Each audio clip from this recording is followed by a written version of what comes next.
नमस्कार दोस्तों, स्वागत है आपका फिर से एक बार हमारे चैनल वर्ल्ड ऑफ हैप्पीनेस में। तो आज एक बहुत अच्छा टॉपिक हम फिर से लेकर आपके बीच में आए हैं। दोस्तों, एक यूट्यूब पर चैनल है गुरु उपदेश के नाम से। ये जो चैनल है एक सरदार जी चलाते हैं और वो गुरबाणी की जितनी भी जो हमारे धन धन श्री गुरु ग्रंथ साहिब जी में जितनी भी बातें कही गई, लिखी गई, वह सभी बातों का पूरी तरह से अनुवाद और उसके बारे में संगत जी को अच्छी तरह से समझाने के लिए उन्होंने ये अपना चैनल बनाया और गुरबाणी के बारे में बहुत ही बारीक तथ्य उन्होंने अपने चैनल पर बताए। और मुझे बहुत अच्छा लगा कि कोई व्यक्ति है जो गुरबाणी की बातों को हिंदी में अपनी संगत को समझाने का प्रयत्न कर रहा है।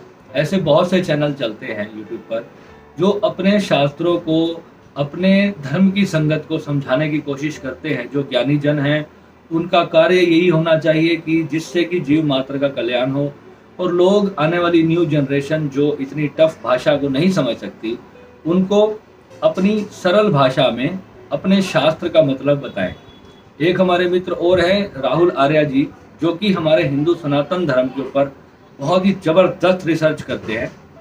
ऐसे महान व्यक्तित्व को मैं कहूँगा कि आने वाली युवा पीढ़ी के ऐसे व्यक्तियों से सीख लेनी चाहिए, जो कि एक संस्कृत के बहुत अच्छे विशेषज्ञ भी हैं राहुल आर्या जी। और वो हमारी दुनिया के जितने भी आज की डेट में हमारे सनातनी हिंदू हैं उनको अपने शास्त्रों को, अपने वेदों को और भगवत गीता, जितने भी प्रकार के हमारे ग्रंथ शास्त्र हैं उसके बारे में उन्होंने बहुत ही अच्छे से जो है समझाने का प्रयत्न किया है। अपने यूट्यूब चैनल के माध्यम से भी और फेसबुक के माध्यम से भी उन्होंने जो है बहुत बड़ा कार्य इस सनातन रिलीजन के लिए किया है। और ये जो गुरु उपदेश चैनल है, कल पता नहीं कैसे स्क्रॉल अप करते करते इनका एक वीडियो मेरे सामने आया जिसमें हिंदुओं के राम और सिखों के राम के बारे में इन्होंने चर्चा की। और वे राहुल आर्या जी की किसी बात का उत्तर दे रहे थे अपनी भाषा में, और वे उनसे कह रहे हैं कि राहुल आर्या ने जब कहा कि जो सिखों के जो राम हैं वही वास्तव में हिंदुओं के राम हैं, और उन्होंने कहा कि नहीं, जो गुरु उपदेश चैनल के हमारे जो ऑनर हैं उन्होंने जो तर्क उस पर दिया है, आज मैं उस तर्क पे बात करूंगा। और ये वीडियो हर एक हिंदू तक पहुंचना चाहिए मेरे दोस्त। जैसे कि वो भी कह रहे थे, उन्होंने अपना थंबनेल में लिखा कि नकली हिंदू इसको ना देखें। ये नकली हिंदू और असली हिंदू का जो कंसेप्ट लोगों के मन में बैठा है, ये बहुत ही पीड़ादायक है दोस्त। आप इतने बड़े ज्ञानी होते हो और आप जो है इस तरीके की जब बात करते हैं नकली Hindu, what do you mean by नकली हिंदू? मैं आपसे ये पूछना चाहूंगा कि नकली हिंदू क्या होता है। दोस्तों, इस वीडियो को इतना ज्यादा शेयर करना कि ये गुरु उपदेश वाले उस सरदार जी को ये मेरा वीडियो जरूर पहुंचना चाहिए। और आज मैं उनके ज्ञान के ऊपर, उनकी भाषा में जो उन्होंने कल बताया, मैं उन्हीं की भाषा में उनको उत्तर देना चाहता हूँ। और क्योंकि बड़ा जरूरी हो जाता है, मेरा कर्तव्य बनता है कि मैं अपने शास्त्रों की कही बातों को सिर्फ ना सिर्फ उसको जो है उसके तथ्य के साथ कहूँगा, बल्कि मैं उसके प्रमाण के साथ आपको वो पूरी बात समझाऊंगा। और आप लोगों के लिए ये जानना बहुत ज़रूरी है कि वास्तव में राम, जो रामायण के अंदर जिसे हम राम कहते हैं, वो राम वास्तव में कौन है। दोस्तों, आप बिलीव नहीं करोगे, पता नहीं कितने सालों से हमारी कंट्री में एक ऐसा पंगा चल रहा है कि हर रिलीजन के जो लोग हैं ना, वह केवल और केवल भगवान राम के पीछे हाथ धो करके पड़े हैं। और वो दुनिया को ये साबित करना चाहते हैं कि राम जो है वो एक काल्पनिक पात्र है बस। और राम को जो है केवल एक अपनी कल्पना माना जाता है। वो ये साबित करना चाहते हैं कि जो राम है वो कभी उनका कोई अवतरण नहीं हुआ, राम ब्रह्म का स्वरूप नहीं है, राम सिर्फ केवल एक दशरथ के बेटे थे और केवल एक राजा थे। बस इतना ही हर रिलीजन के लोगों का जोर रहता है बताने के लिए। और जबकि जब वही रिलीजन का व्यक्ति, चाहे वो सरदार भी हो, चाहे किसी भी रिलीजन का हो, जब उसकी मृत्यु होती है तो वो कहते हैं राम नाम सत्य है। दोस्तों, ऐसे बहुत सारे हिंदू भी हैं जो कि भगवान राम के अस्तित्व को नकारने की हिमाकत करते हैं, और वो ये भी कहते हैं कि भगवान राम का जो है कोई अस्तित्व नहीं था, ये एक काल्पनिक पात्र है। और जब उनके ही घर में उनके माता पिता या किसी और बड़े बुजुर्ग की मृत्यु हो जाती है तो अक्सर मैंने देखा है कि वही लोग जो है वो, जब उनकी अर्थी जारी होती है तो वो पीछे पीछे बोल रहे होते हैं राम नाम सत्य है, राम नाम सत्य है। आपने कभी सोचा दोस्तों कि इतने लाखों सालों से जब भी किसी सनातनी की अर्थी जाती है तो राम नाम सत्य का उच्चारण की जो प्रथा शुरू हुई होगी, ये कब शुरू हुई होगी और क्यों शुरू हुई होगी? क्या इस प्रथा को शुरू करने वाले इतने बड़े बेवकूफ़ थे? वो शिव नाम भी बोल सकते थे, वो कृष्ण नाम भी बोल सकते थे, वो कोई दिगंबर जैन भी बोल सकते थे, वो बुद्ध भी बोल सकते थे, किसी और धर्म के किसी गॉड का नाम भी ले सकते थे। जो रिलीजन 1000-1500 साल पहले अस्तित्व में आते हैं और वो आज इतने डंके की चोट पर ये कह देते हैं कि जो लाखों सालों से जो रिलीजन ये जो धरती के लोग फॉलो करते आ रहे थे वो झूठा था, क्योंकि उनकी मान्यता उस आधार पे कहीं खरी नहीं बैठी। मैं दोस्तों आज आपको अपने सर्कल से एक बात बताऊंगा। हमारे मंदिर में, हमारा पानीपत में एक मंदिर है, यहाँ पे करीबन 2-3 हज़ार लोग जुड़े हुए हैं आपस में, और वो सभी जो है जितने भी हमारे धार्मिक कार्य होते हैं सभी उसके अंदर सेवा करते हैं। और हमारे मंदिर में जो है भगवान राम की भी मूर्ति है, हनुमान जी की भी है, पंचमुखी हनुमान जी की भी है, और दुर्गा माँ जी की है, संतोषी माता जी की है, और भी सभी देवी देवताओं की लगभग हमारे मंदिर में मूर्ति है। और आप ये समझ लें कि हमारे मंदिर में आपस में लोगों की एक गुटबाजी हो गई, जैसे कि सबने अलग अलग अपने गुट बना लिए।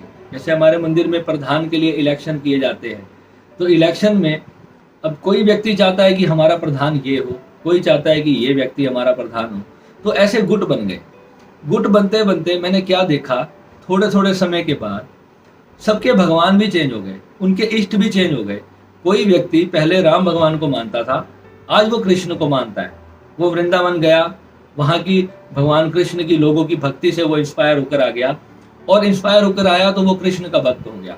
कोई कृष्ण भक्त था, वो जब यहाँ पानीपत में आया तो उसने जब लोगों में राम भक्ति देखी, जब उन्होंने राम की कथा सुनी, किसी संत से राम का चरित्र सुना, रामचरितमानस की कथा सुनी, तो वह राम भक्त हो गया। और कोई जब हनुमान जी की कथा सुनता है तो वो हनुमान जी का भक्त हो जाता है, कोई जब शिव कथा सुनता है तो वो शिव जी का भक्त हो जाता है। अब ऐसे ही किसी ने ध्यान करना शुरू किया तो उसने सबसे पहले महात्मा बुद्ध के बारे में पढ़ना शुरू किया, तो वो बुद्ध से इंस्पायर हो गया, तो वो उसका भक्त हो गया। ऐसे ही करते करते हर समय थोड़े थोड़े टाइम गैप के बाद आप लोग अपने इष्ट देव बदलते रहते हो, और ये लाखों सालों से चला आ रहा है। परंतु जो परमात्मा है, जो अविनाशी परब्रह्म है, वह एक ही है। हर शास्त्र में, हर ग्रंथ में उस ईश्वर के बारे में जो उसकी परिभाषा कही गई है वह केवल एक ही कही गई है। अभी जो गुरु उपदेश चैनल वाले की मैं बात कर रहा हूँ, उन्होंने जपजी साहिब की जो पहली लाइन आती है, एक ओंकार सतनाम करता पुरख निर्भव निर्वैर अकाल मूरत अजूनी सैभंग गुर प्रसाद जप आज सच जुगाद सच है भी सच नानक होसी भी सच। इसके बारे में जो उन्होंने हिंदी व्याख्या की है वो बिल्कुल सही और सटीक व्याख्या की है। उन्होंने एक्सेप्ट किया है कि एक ओंकार सतनाम ही परमात्मा है। अब ये सिख रिलीजन इस बात को पूरी तरह से मानता है कि एक ओंकार सतनाम ही परमात्मा है। अब उन्होंने कहा कि जो उनका जो परमात्मा है वो अजूनी सैभंग है, यानी कि वो किसी जून में नहीं आता, वो किसी शरीर में नहीं आता, वो अकाल पुरख है, उसकी कभी मृत्यु नहीं होती है। 1001% ये बात सत्य है। अब उन्होंने कहा कि राम भगवान को जन्म हुआ, राम भगवान की तो मृत्यु हुई थी, तो वो परमात्मा ब्रह्म कैसे हो सकते हैं? तो अब मैं उनको बताना चाहता हूं मेरे भाई, आपने रामायण नहीं पढ़ी है। अगर आपने रामायण को अच्छे से समझा होता, रामायण की एक एक बात को आपने जाना होता, तो आप ये मूर्खता भरी बात अपने इतने बड़े चैनल पे ना करते। तो दोस्त, आपको उत्तर मिलना बहुत जरूरी है। पहली बात, रामायण में जब प्रभु श्री राम जी का जन्म होता है तो एक स्तुति करी जाती है, भय प्रकट कृपाला दीन दयाला कौशल्या हितकारी। जो माँ कौशल्या थी, उन्होंने जब ईश्वर से प्रार्थना की कि आप मेरे पुत्र के रूप में जो है आप जन्म लें, उन्होंने जो है भगवान से प्रार्थना की, तो उन्होंने जो तपस्या थी उससे खुश होकर ईश्वर ने, उस साक्षात ब्रह्म ने जो है कौशल्या माँ के घर वो प्रकट हुए। उनका जन्म नहीं हुआ, वो माँ के गर्भ में नहीं आए। और जो भी ये कहता है रामायण पढ़ ले, रामायण में स्पष्ट लिखा हुआ है, भय प्रकट कृपाला दीन दयाला कौशल्या हितकारी। उनके हित करने के लिए, उनकी इच्छा पूर्ति करने के लिए परमात्मा ब्रह्म वहां पर प्रकट हुए। अब सुनी बचन सुजाना, माँ ने जब कहा कि आप इतने बड़े रूप में आ गए हैं, मैं तो आपको अपने बच्चे के रूप में पाना चाहती हूँ। तो भगवान ने जब उनका वचन सुना तो उन्होंने तुरंत एक शिशु रूप ले लिया। शिशु रूप लेकर के उन्होंने बाल लीला की। उसमें कहा गया है, सुनी बचन सुजाना रोदन ठाना होई बालक सुरभूपा। यानी कि जो स्वयं सुरभूप थे, उन्होंने जब वचन सुना, सुनी बचन सुजाना, तो होई बालक सुरभूपा, रोदन ठाना, उसी वक्त वो रोने लगे, बालक बनके वो रोने लगे अपनी माँ के लिए, अपनी माँ को खुश करने के लिए। उन्होंने एक छोटे बच्चे का रूप धारण करके उनको माँ का स्वरूप जो है उसको अनुभव करवाया। किनको? कौशल्या जी को। तो ये रामायण के अंदर ही लिखा हुआ है कि बिन पद चलही सुनहि बिनु काना, यानी कि बिन कदम के जो चलता है, बिन पैर के, बिन पद के जो चलता है, सुनहि बिनु काना, जो बिना कान के हर कुछ सुन रहा है, जो भी ध्वनि, जो ब्रह्मांड में जो कुछ है, जो भी जीव में घटना घटती है, वो सबकी सुन रहा है। और कर बिन कर्म कर ही बिदुनाना, यानी कि एक भी कर्म किए बिना वो सब कुछ कर रहा है, ये पूरी सृष्टि को वो चला रहा है। वह अविनाशी परब्रह्म श्री राम है, सच्चिदानंद प्रभु श्री राम का नाम, राम से बड़ा राम का नाम। और जिनको इस बात का अभी तक बोध नहीं है कि उनके गुरुओं ने किस भगवान के लिए, किस धर्म के लिए अपने आप को शहीद किया है, अपने पूरे सर्वस्व का बलिदान दिया है, जब वो लोग ऐसी मूर्खता भरी बात करते हैं तो फिर सनातनियों को भी आगे आना पड़ता है। 500-700 साल पहले जिस धर्म, जो रिलीजन अस्तित्व में आता है, जो पंथ चलता है, वो केवल सनातन धर्म की रक्षा करने के लिए चलाया जाता है, यानी कि अपने हिंदुत्व की रक्षा करने के लिए चलाया जाता है। जब दूसरे देशों से, अरब से, न जाने कहां कहां से जब मुस्लिम लोग आए और उन्होंने जो है भारत पर आक्रमण किया और यहाँ पर हिंदुओं को जो है उन्होंने शिकार बनाना शुरू किया, तो इसलिए जो यहाँ पे हमारे जो उस वक्त के जो ज्ञानी जन थे, उन्होंने एक पंथ बनाया, उन्होंने सिंह बनाए ताकि सिंह यानी कि शेर, उन्होंने ये शेर बनाए अपने इस रिलीजन की रक्षा करने के लिए। अब एक ओंकार वाली बात भी मैं आपको बता देता हूँ कि एक ओंकार जो है वही ब्रह्म, हमारे जो सनातन धर्म में उसको प्रणवाक्षर कहा गया है। भगवान शिव की अगर आप आरती सुनोगे तो उसमें कहा गया है, मैंने पहले भी एक वीडियो में बताया था, आज इस सरदार जी को मैं फिर से बता देता हूँ कि ओम जय शिव ओमकारा। जो शिव भगवान है वो शिव की शरीर के रूप में नहीं है, वो ओम है। ओम को ओमकार, जिसको आपने एक ओमकार सतनाम कहा है, उसी को हमारे सनातन ने शिव कहा है, यानी कि शून्य कहा है। नमामि शमीशान निर्वाण रूपम, यानी निर्वाण मोक्ष, जहां पर कोई ऊर्जा नहीं है, जिसमें जब तीनों अवस्थाएं, जागृत, सुषुप्ति और स्वप्न जब समाप्त हो जाती है, तब जीव उस अवस्था को जान करके पहचान सकता है और केवल ध्यान की उच्चतम और अंतिम अवस्था में उस शिव का अनुभव होता है। और वहां पर जानने के बाद हमें पता चलता है कि परमात्मा, जिसको आप अजूनी कहते हैं, जिसको आप वो कहते हैं एक ओंकार कहते हैं, वो नाद जो है वही हमारे सनातन धर्म में उसको शिव कहा गया है, उसी को अक्षर ब्रह्म कहा गया है। और बाइबल के अंदर उसी को जो है कहा गया है, पहली ही लाइन बाइबल की कहती है, in the beginning was the word. Word यानी कि शब्द से ये पूरा संसार रचित हुआ। बाइबल इस बात को कई सालों से कह चुकी है। और इवन कुरान में भी कहा गया है कि कलमा कुल बांगे आसमानी, बांग, एक आसमान से एक बांग आती है जो आमीन की आवाज है, उसको जो है अल्लाह कहा गया है। उसी ने जो है इस पूरे संसार की सृष्टि की है। ये 4 बड़े रिलीजन हैं, जो चारों बड़े रिलीजन हैं वो उसी एक शब्द की बात करते हैं। बाद में छोटे छोटे बहुत सारे इनके पंथ बनते जाए, बहुत सारी ब्रांचेस बने जाए, कोई उन्हें शिव बाबा कह दे तो कोई उनको कृष्ण कह दे तो कोई उनको किसी भी रूप में आप उसको नाम पुकारते रहें। ईश्वर जो है वो कभी बदलने वाला नहीं है आपके कहने से। ईश्वर एक है और वही राम है और वही शिव है, वही वाहिगुरु है, वही गॉड है, वही जीसस है और वही अल्लाह है। आप सिर्फ जो है राम को व्यक्ति मानते हैं, तो आप ये जानना चाहिए आपको, जब आपको ब्रह्म उत्पन्न कर सकता है तो उसमें भी ये सामर्थ्य है। भगवान ने गीता में कहा है कि जब सृष्टि में जो है पाप जो है अपने चरम पे बढ़ता है, तब मैं जन्म लेता हूँ संसार में, तब जो है मैं प्रकट होता हूँ इस संसार में, मैं इस संसार की रक्षा करने के लिए आता हूँ। जिसने भी कहा, गुरु नानक देव जी आए, उन्होंने भी कहा कि मैं उसका पैगंबर हूँ। जब मोहम्मद साहब आए तो उन्होंने भी कहा कि मैं भी उसका एक मैसेंजर हूँ, उसका एक पैगंबर हूँ। जीसस ने कहा कि मैं उसका पुत्र हूँ। राम ने कहा कि मैं उसका अवतार हूँ। केवल और केवल भगवान कृष्ण ने कहा कि मैं जो हूँ वो साक्षात ब्रह्म हूँ, मैं जो हूँ इस पूरी सृष्टि का कर्ता धर्ता पालन करता संहार करता, सब कुछ मैं हूँ, महादेव भी मैं हूँ, ब्रह्मा भी मैं हूँ, विष्णु भी मैं हूँ, सब कुछ मैं हूँ, ये जल थल आकाश सब कुछ मैं हूँ। केवल और केवल भगवान कृष्ण ने आज तक इस पूरे जीवन के, इस पूरे सृष्टि काल के इतिहास में इतनी बड़ी घोषणा की है। और वो सनातन में इस देश में जन्म लेते हैं भगवान कृष्ण, और वो कहते हैं कि मैंने जो है अपनी लीला से मैं अवतीर्ण होता हूँ। भगवान कृष्ण स्वयं कहते हैं कि मैं अपनी ही लीला से यहाँ पर जब चाहे मैं अवतार ले सकता हूँ और जब चाहे मैं वापस विलीन हो सकता हूँ। तो ये बहुत बड़ा भ्रम है। आप सबसे पहले आप किताबी बातों पर मत जाएं।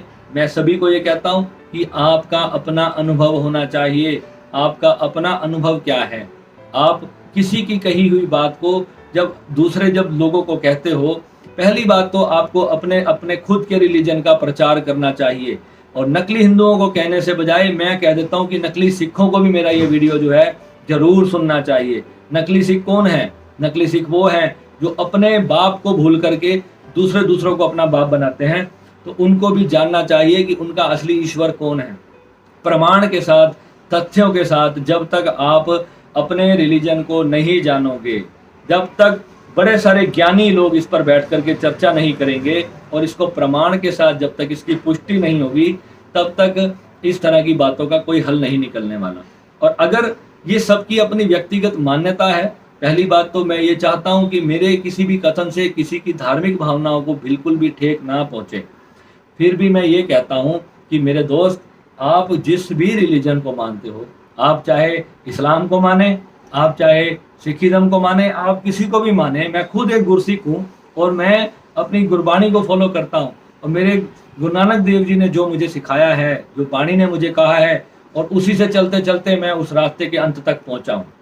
और उन्हीं के बताए हुए और उन्हीं की कृपा से जो कुछ भी आज मैं कह पाता हूँ, किसी अनुभव के आधार पे जो मैं बोल पाता हूँ, तो केवल और केवल गुरु नानक देव जी की कृपा से ही मैं आपको ये बात कह पाता हूँ। जिसको आप अकाल पुरख कहते हैं, वही हमारे शिव हैं, वही हमारे वाहिगुरु हैं, वही हमारे अल्लाह हैं, वही हमारे राम हैं। कहने का फर्क है भाई मेरे, इतना सा फर्क है। आप किसी को धर्म को व्यक्ति नहीं कह सकते। यूं तो फिर गुरु नानक देव जी भी आप कहेंगे कि व्यक्ति हैं। क्या वो व्यक्ति हैं? आज तक किसी को ये नहीं पता कि गुरु नानक देव जी अपने शरीर समेत चले गए तो कहाँ चले गए। तो क्या आप उनको व्यक्ति की संज्ञा देंगे क्या? ऐसे महापुरुष जो होते हैं, जो इतने बड़े महासिद्ध होते हैं, उनको कभी भी व्यक्ति कह करके उच्चारण नहीं करना चाहिए मेरे भाई आपको। ठीक है, आप अपने रिलीजन का प्रचार कीजिए, परंतु किसी दूसरे के रिलीजन पर उंगली उठाने का आपको कोई अधिकार नहीं है। और वो भी तब जब आपके पास उसका कोई प्रमाण नहीं है। आपने रामायण का इतना सा पार्ट नहीं पढ़ा कि भय प्रकट कृपाला दीन दयाला कौशल्या हितकारी, कि राम जी प्रकट हुए। आपने इतना ही नहीं जाना और आपने उनको कह दिया कि वो गर्भ में आए, उनकी मृत्यु हुई। आपने रामायण पढ़ी ही नहीं मेरे भाई। और आप इतना बड़ा तर्क दे देते हैं अपने YouTube चैनल पर। 300 के व्यूज आपके चैनल पे मैंने देखे, यानी कि उसमें से अगर 2 लाख हिंदुओं ने भी आपका वीडियो देखा तो मेरा फर्ज बनता है कि मैं कम से कम 20 लाख हिंदुओं तक तो ये वीडियो पहुंचा ही दूं, कि उनको भी पता चलना चाहिए कि उनके राम का जो है जन्म गर्भ में नहीं हुआ, वो साक्षात प्रकट हुए थे। जो रामायण ने, अगर आप रामायण में एक चीज मानते हो कि राम आए थे, तो फिर ये भी जान लो कि राम, उसमें लिखा हुआ है कि राम प्रकट हुए थे। राम का गर्भ में आने का कहीं नहीं लिखा हुआ है। तो भाई ये सारी जो लीला है, प्रभु की लीला, आप और जैसे और मेरे जैसे तुच्छ मानव नहीं जान सकते। वो ईश्वर है, इस करोड़ों अरबों न जाने कितने ग्रह नक्षत्रों से जो बना इतना विराट परमात्मा, हम और आपकी इतनी औकात नहीं कि हम उसको जान सके। हम केवल उसकी भक्ति कर सकते हैं, उसका नाम स्मरण करके उसमें सदा सदा के लिए लीन हो सकते हैं। हम एक छोटे से पानी के बुलबुले मात्र हैं और हमें अधिकार नहीं है, जब तक हमें उसका ज्ञान नहीं है, बोध नहीं है, उसके अस्तित्व पर उंगली उठाने का। और जितने भी लोग अपने धर्म का प्रचार कर रहे हैं, ये एक डेमोक्रेटिक कंट्री है और आपको पूरा अधिकार है आप अपने ईश्वर की भक्ति करें। जिस भी नाम से आप अपने ईश्वर को पुकारे, जैसे आप अपने बेटे का नाम रखते हैं वैसे आप अपने ईश्वर का भी नाम रख सकते हैं। कोई भी नाम आप अपने ईश्वर के पुकार लें, उससे कोई फर्क नहीं पड़ने वाला। जो सृष्टि है वो ब्रह्म है, वो एक ही रहेगा। वो शून्य था, शून्य है और शून्य ही रहेगा। जब तक आपने किसी धर्म को अच्छी तरह से, रिलीजन को स्टडी नहीं किया, आप उसके बारे में अपनी मान्यता ना बनाएं। और पहले तो आप सबसे पहले कि ये जान लें कि आपके 10 पीढ़ियां आप पीछे जाएं, अब देखें पहले आपके पूर्वजों ने किस भगवान की भक्ति की है। आप पहले अपना तो इतिहास उठाकर देख लें कि आपके जो बड़े थे, आपके जो 7-8 पीढ़ियां पहले, वो किन भगवान को वो मानते आ रहे थे। जब उनकी मृत्यु हुई थी तो कौन सा जाप करते हुए उनको शमशान तक ले जाया गया था, राम नाम सत्य कहकर उनको ले जाया गया था। और लाखों सालों से ये प्रथा चल रही है। आपसी मतभेद और छोटे छोटे झगड़ों में किसी ने अपना भगवान अलग कर लिया तो इससे किसी को कोई फर्क नहीं पड़ने वाला। ईश्वर तो वही रहेगा, उसका पैदा होने का सिद्धांत आज भी वही है और जीव के मरने का सिद्धांत आज भी वही है। जो पैदा होने का कारण है वैसे ही मरने का भी कारण है। तो मेरे दोस्त, आपसे हाथ जोड़ के प्रार्थना है कि अपना उस वीडियो को डिलीट करें। वो आपका वीडियो गलत है, उसमें कोई प्रमाणिक तथ्य आपके पास नहीं है। और मैं आशा करता हूं, मैं आपके चैनल पे आज ये वीडियो का लिंक भी कमेंट करूंगा, आप इसको जरूर सुनना और रामायण ला करके रामायण को पढ़ना, हिंदी में उसको पढ़ना और मेरी बात को समझना। उसके बाद आप अपने वीडियो पे हाथ जोड़ करके माफ़ी मांगना सनातनी संगत से कि आपने जो है बिना ज्ञान के इतना बड़ा वीडियो पोस्ट किया है और उसमें जो है राम को एक व्यक्ति कहा है। ठीक है, बहुत बहुत धन्यवाद आपका। नमः शिवाय।